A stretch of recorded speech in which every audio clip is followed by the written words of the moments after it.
So what's the show about? It's about two of my passions, sales and cigars.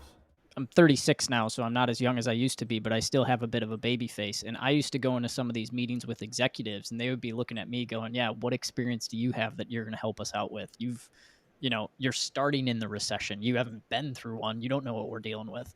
But when I could walk in and they could be, firing ideas back and forth about how we were going to handle this problem or how we were going to handle that problem. And I could say, hey, you know what?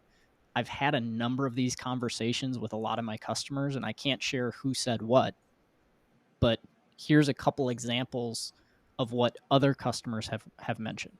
The risks they took, the payoffs they got, the danger that they fell into, whatever that might be. And there they would look back and be like, wow, that was really valuable. We hadn't thought of that. You're bringing us experience that other people have gone through. And that's where Shearinger Morgan talks a lot about how companies don't always work through the entire change management process, and each hand in the company isn't talking to the other, and how there's always that miscommunication that occurs.